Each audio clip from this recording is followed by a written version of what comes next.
Salam sejahtera, salam kasih dan salam persekutuan dari Tuhan Yesus Kristus bagi kita semuanya. Salam. Damang dainan yang dikasihi Tuhan Yesus Kristus, firman Tuhan yang akan kita gumuli saat ini diambil dari Kisah Para Rasul 16 ayatnya yang ke-22 sampai ayatnya yang ke-26. Kita baca firman Tuhan. Tetapi kira-kira tengah malam Paulus dan Silas berdoa dan menyanyikan puji-pujian kepada Allah, dan orang-orang hukuman lain mendengarkan mereka. Akan tetapi terjadilah gempa bumi yang hebat, sehingga sendi-sendi penjara itu goyah, dan seketika itu juga terbukalah semua pintu dan terlepaslah belenggu mereka semua. Puji nama Tuhan. Puji nama Tuhan. Saudaraku yang dikasihi Tuhan,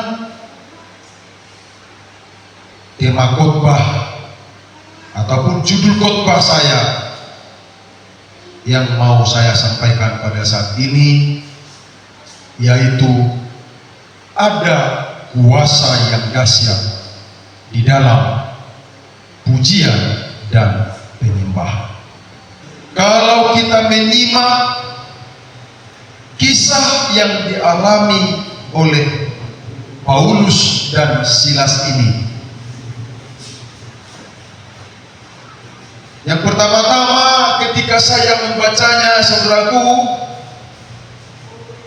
ada satu pengertian, kok bisa ya hamba Tuhan yang memberitakan kebenaran, kebaikan, memberitakan kelepasan, pembebasan, perdamaian dan kasih, memberitakan keselamatan kepada setiap umat. Namun saudaraku, yang mereka dapatkan di saat mereka melakukan pemberitaan Injil, kabar baik, kabar sukacita, yaitu penjara. Tidak selalu yang baik yang diperoleh oleh hamba Tuhan di saat hamba Tuhan tersebut menyampaikan kabar baik. Tetapi saudaraku, ada orang yang tidak suka kepada pemberitaan firman yang dilakukan oleh Rasul Paulus dan Silas. Akibat daripada pemberitaan firman tentu ada dua sisi. Satu sisi adalah banyak yang diselamatkan, bertobat. Di sisi lain, karena sudah banyak yang diselamatkan dan bertobat, percaya kepada Yesus, tentu mereka tidak mau lagi ya mengikuti praktek-praktek perdukunan itu. Otomatis ada satu pihak atau ada pihak orang lain yang merasa dirugikan. Selalu memang begitu ya, sisi-sisi kehidupan kita. Ketika kita melakukan sesuatu yang namanya pemberitaan Injil, ada pihak yang dirugikan.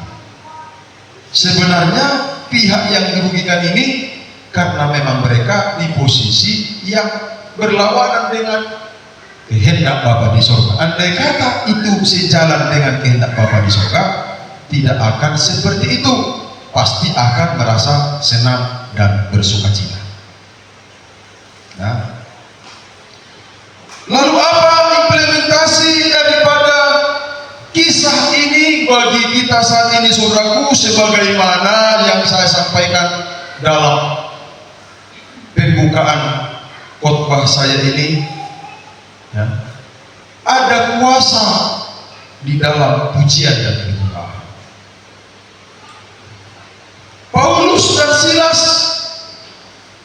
ya, korban fitnah. Hanya dengan fitnahlah yang bisa menjadikan seseorang masuk kepada penderitaan sesuai dengan yang order, yang membuat fitnah, dan memang berhasil menjadi korban fitnah Paulus dan Silas. Hamba Tuhan memang, saudaraku, akan diperhadapkan juga dengan pengalaman-pengalaman seperti itu. Ya, hampir semua hamba Tuhan akan diperhadapkan dengan hal-hal yang seperti itu. Saya pun, ya, pernah mengalami yang seperti itu. Ya, tapi bukan sampai di penjara. Yang sama saudara adalah korban fitnah. Namun korban fitnah yang sampai membuat saya di penjara belum.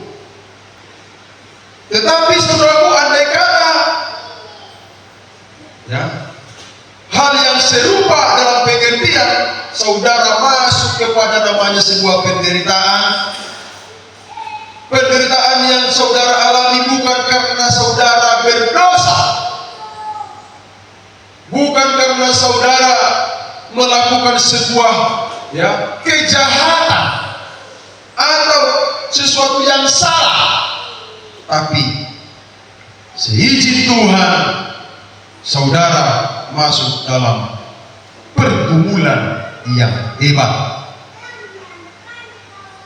Maka firman Tuhan yang kita baca ini dan kisah Paulus dan Silas ini menjadi satu rekomendasi bagi kita, menjadi sebuah petunjuk bagi kita, agar kita, saudaraku, meneladani apa yang diperbuat oleh Paulus dan Silas dalam mengatasi masalah mereka.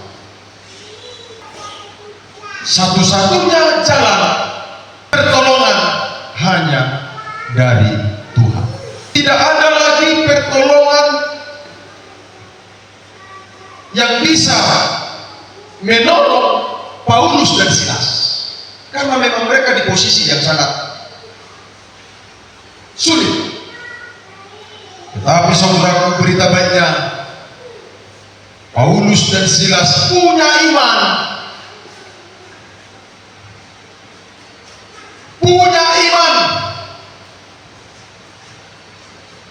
dia percaya kepada Tuhan,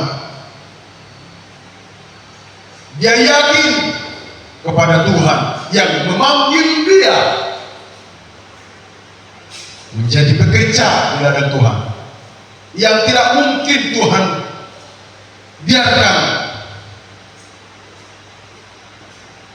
masalah-masalah pergumulan menerpa hidupnya melebihi kemampuan dia, melebihi, ya, kapasitas dia menghadapi masalah. Dia yakin, dia percaya itu, saudara. Ini yang perlu, iman, saudara. Iman kita masing-masing. Maka iman dia itu dia terjemahkan, dia praktekkan imannya itu melalui pujian dan penyembahan. Dia bersama dengan Silas, Paulus dan Silas, duduk di kaki Tuhan, ya, berdoa kepada Tuhan sambil saudaraku menaikkan pujian, ya, bernyanyi. Kalau dalam bahasa kita sekarang, ya, bernyanyi, menyembah, berdoa, yang tiga itu. Secara berulang-ulang dia lakukan sampai saudaraku Tuhan mendengarkan mereka, sampai Tuhan menurunkan kuasanya. Dia lakukan itu terus sampai terasa hadirat Tuhan. Dan ternyata saudaraku, yang mulai merasakan hadirat Tuhan itu, hadirat Tuhan maksudnya kehadiran Tuhan melalui pujian dan penyembahan itu, makin dirasakan, makin kuat, sampai pada akhirnya saudaraku, Alkitab berkata terjadilah gempa yang dahsyat, sampai kemudian saudaraku borgol yang memborgol kaki, tangan Paulus dan Silas, pasungan yang memasuk kaki Paulus dan Silas, lepas sendiri. Ini yang luar biasa, dahsyat, bisa lepas hanya dengan berdoa, memuji Tuhan dan menyembah Tuhan. Di ayat 25, tetapi kira-kira tengah malam Paulus dan Silas berdoa dan menyanyikan puji-pujian kepada Allah, dan orang-orang hukum lain mendengarkan mereka.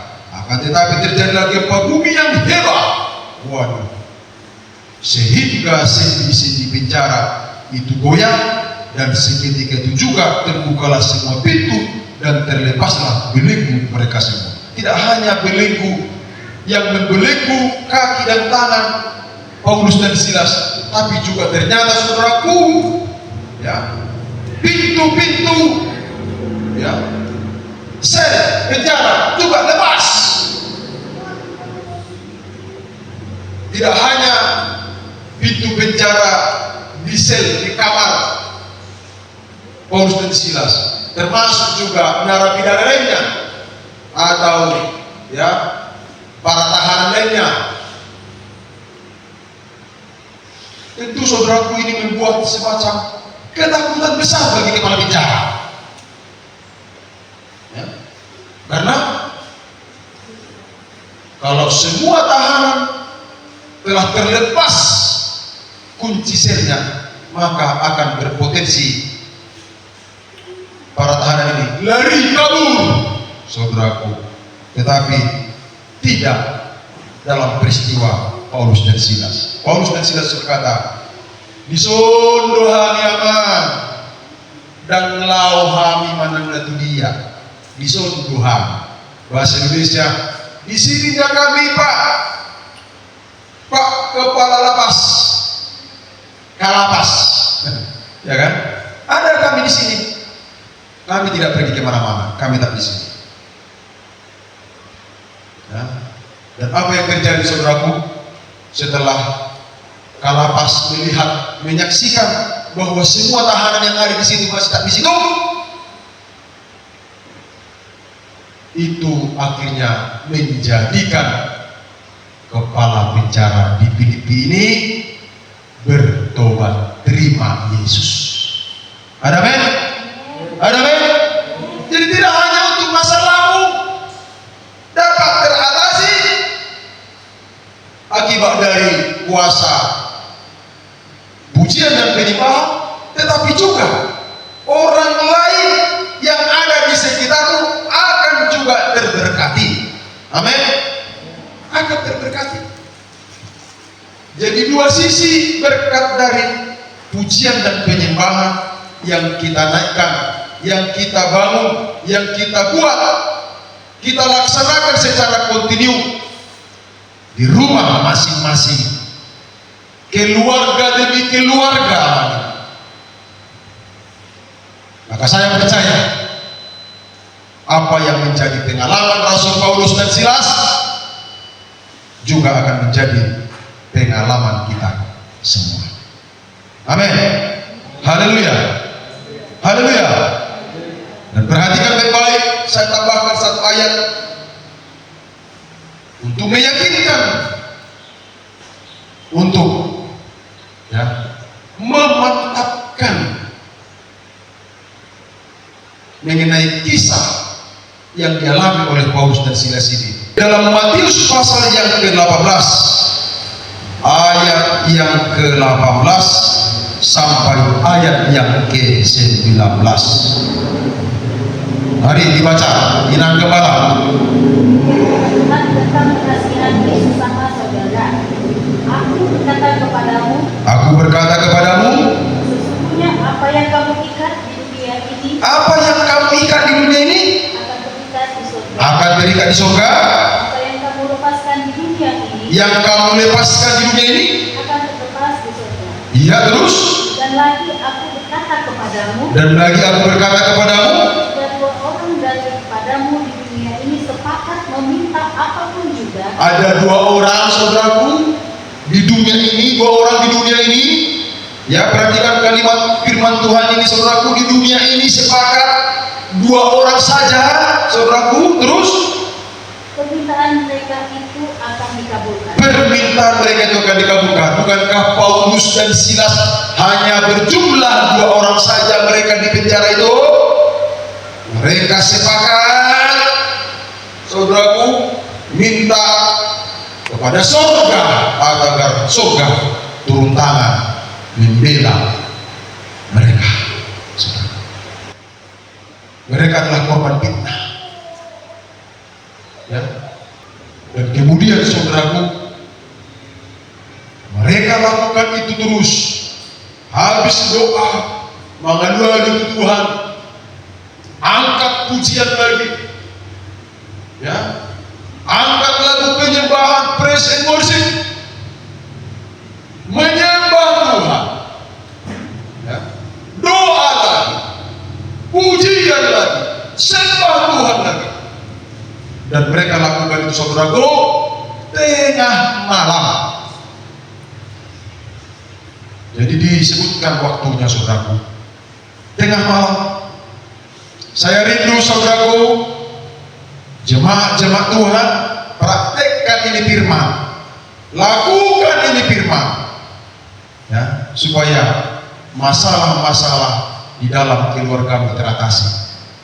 Kalau sudah setiap keluarga dapat mengatasi masalahnya, maka hasilnya, saudaraku, setiap keluarga-keluarga yang bisa menghadapi masalahnya, mengatasi masalahnya, maka mereka akan datang bersyukur kepada Tuhan. Gereja kita ini penuh. Jumlah jemaat yang ada itu yang bisa mengatasi masalahnya lewat pujian dan penyembahan, maka mereka akan bersyukur datang kepada Tuhan. Itu saja, saudaraku, ya, yang bisa aku sampaikan dalam kesempatan ini. Tuhan Yesus memberkati kita semuanya. Salam. Salam. Haleluya. Mari kita teladani seperti yang dialami oleh Paulus dan Silas.